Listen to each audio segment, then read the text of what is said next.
They have been lying to y'all about Rhythm Shooter, and I got all of the secrets that they don't want y'all to know about, because they know if y'all know about them, y'all gonna be busting their ass. So that's why I'm gonna give y'all, because I don't gatekeep, I'm gonna give y'all all the info, because I've been going absolutely stupid, breaking all the stuff in the myths that they've been talking about on Twitter and everything else about this Rhythm Shooter. Now, the first secret that you need to know about Rhythm Shooter that nobody is telling you about is that jump shots absolutely matter. Now, just because it's Rhythm Shooter don't mean you can flick up and down on this right stick like you flicking on some.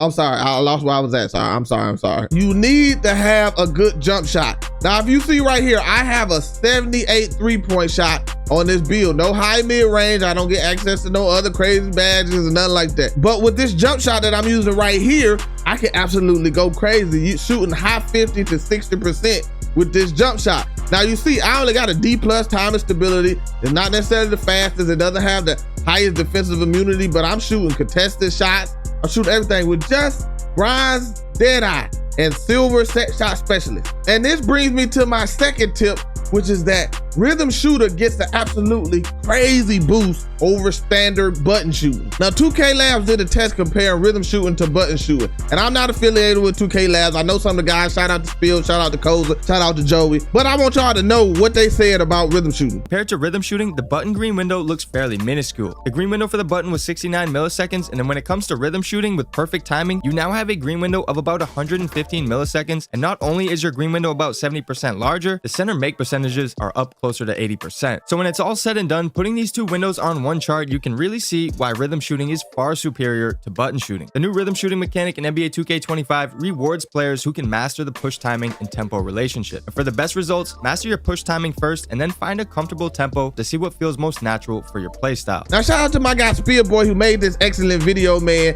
And as y'all see on this graphic right here, man, this is a huge boost to your 3-point shot compared to shooting button shooting. But now we about to get into the beans and bologna of this rhythm shooting, and you're gonna hear something that Spill actually said in this clip that I'm gonna play back for y'all. For the best results, master your push timing first and then find a comfortable tempo to see what feels most natural for your playstyle. Spill said master your push timing first and then find a comfortable tempo that you can use so you can shoot better. But people don't really understand how you go about finding that. And that's the next tip that I got for y'all, the secret that they don't want y'all to know about. Now, I told y'all that jump shots matter, but they absolutely matter a whole lot more once you understand that the jump shots control your push timing and your tempo for your release. Now, how would you know that? And that's by using this visual cue that you see right here to the side of me. Now, if you look at the top of this jump shot blended, you see visual cue, and you have your jump, your set point, your push, and your release. So we know that you have to get your push timing first before you do your release. And certain jump shots can have lower push timings to release and everything. But as you see on this jump shot right here, the push timing to the release is kind of close. And I want to show y'all something real fast.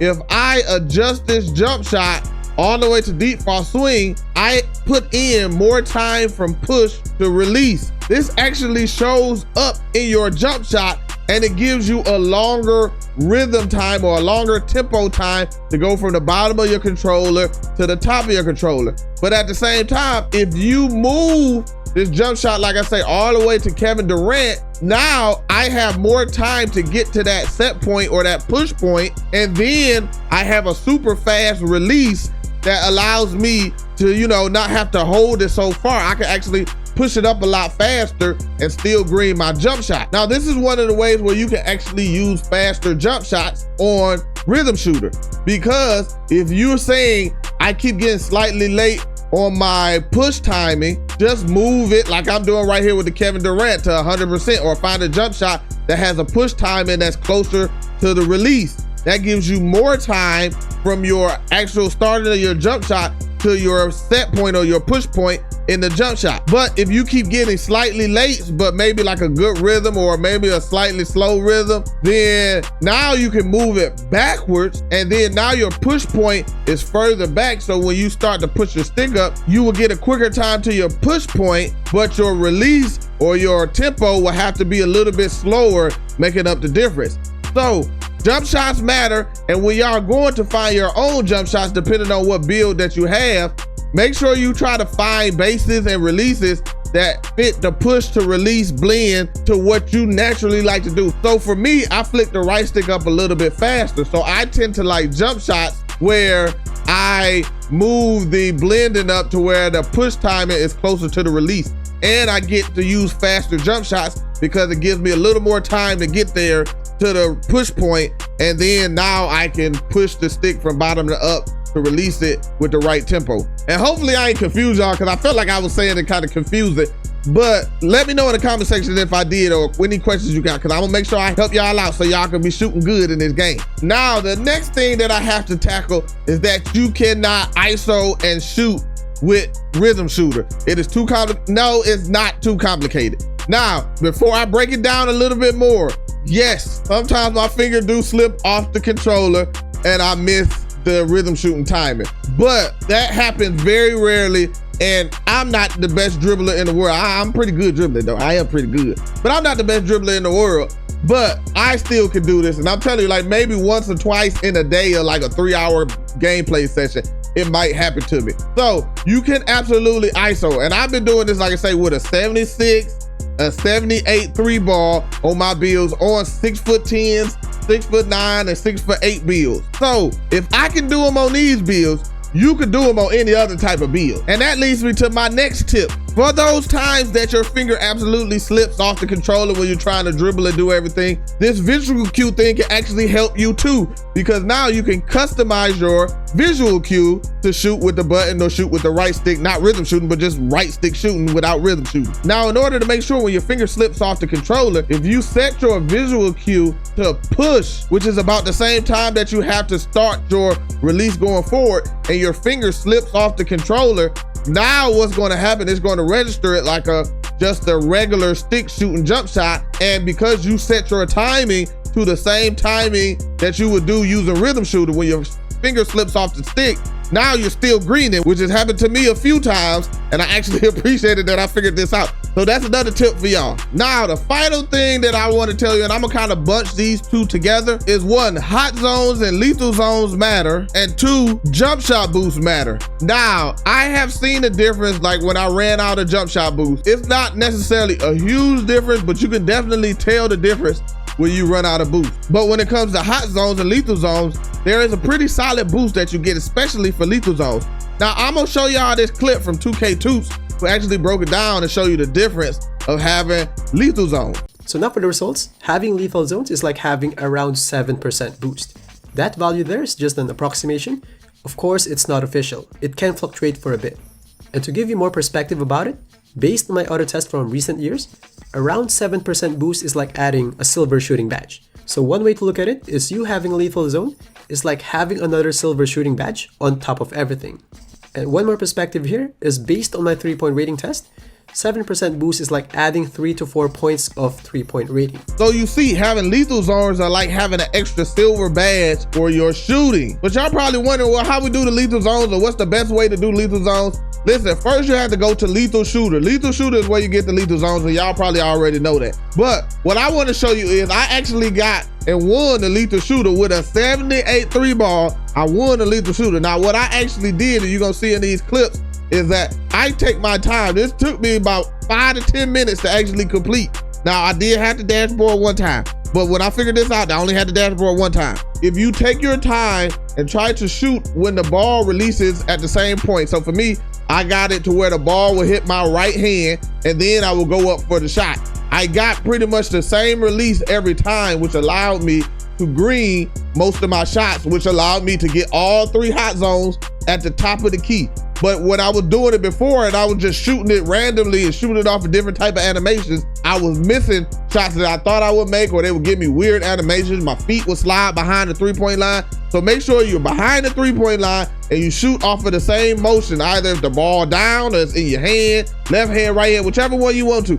Take your time and do it like that, and you will be able to beat this, lethal shooter. Now, when it comes to getting actual lethal zones from your hot zone, because this build right here is a brand new build. I only took it in Proving Grounds a couple games. I think it was like 2 or 3 games. I went into Proving Grounds. So I don't have no lethal zones yet. But the way to get it, and I'm gonna show y'all see right here, I only have red hot zones right here. And just so y'all don't think I'm trying to teach y'all I'm shooting 50.9% from 3 in this game. And this has came up a long way because I was not shooting good at all when I first started it because I wanted to learn this new animation. Now I learned the stuff and I'm teaching y'all so y'all don't have to go through the same stuff that I was going through. But I got all hot zones right here at the top. Now what you need to do is go to your options and your settings. Go here, change this to rookie. When you change it to rookie, it makes it where your green window is way bigger. You have a lot more give and forgiveness in it. Now you could do 5-minute quarters if you want to. You can do however many you want. 5-minute quarters is usually the easiest because it gets the defense to reset when you get to another game. But then you go to your My Career and you play your next game. There's a few ways you can do this in the My Career. You could just catch and shoot, because usually on rookie, they just gonna play off for you. You can set the screen, especially if you're a big man. When you set the screen, the big man usually drops, you get a wide open 3. You can ISO up and just do a snatch back. Snatch back pretty much gets you open because they play low on you the whole game, no matter how many points you scoring. And finally, you can call the screen and then you can go off and shoot off the screen because they're gonna always go under the screen. So as y'all see now, I have lethal zones at the top of the 3-point line. So now I can, like I say, have like another silver badge for my player. So for now, ways to practice. What I recommend first starting is just shooting it in your my court because you get the ball machine. So really, that's really the only reason that you shoot in here, that the delay is not the same. Then I suggest you invite somebody to your court so you can practice with the sliders. Now, I don't know if the sliders make that big of a deal. And what you want to do is go to time partner 3-point shooting. So if you want to do it for the city, Rank Pro-Am is a harder game mode. So I usually like to do like Rank Pro-Am, but just do this time partner 3-point shooting with the AI, just like I say, so you can just get as many reps as you want to. Get back to the 3-point line and just shoot 3s. That's all it is right there. Shoot 3s, kick it out to your teammate, and then you do it. It's kind of easier if you want to rank it by your score to get somebody who can't shoot 3s so you can know all the 3s that's made was you and not your actual teammate. See, that one caught me off guard, that foot slipped back. But use this so you can be able to, like I say, kind of get a little step up, get better animations than what you actually, you know, are used to shooting, or not better animations, but different animations. Damn, I missed that one. So you see, I made that one. I didn't actually shoot rhythm shoot. I just let it go because I wasn't in front of the 3-point line. But you see, I shot that. I got an excellent because I got the timing set up. So it's the same as what my release is. But like I say, just shoot this and then I'll show y'all the next step. Now, the next step for me is the 3v3 Pro-Am. During the shoot around, they brought the shoot around back. So in the shoot around, I feel like this is more like Pro-Am settings. Now, you won't have the delay unless you have maybe some teammates in there, but at least you get to shoot it at a higher setting and know you're on a higher setting, unlike my court. So then you can come out here now. That's why I suggest go to this last, because you got to go get the ball yourself. So just come in here, you get a little bit more difficulty on the shot when you shoot it. So kind of refines your mechanics and what you're looking for to shoot.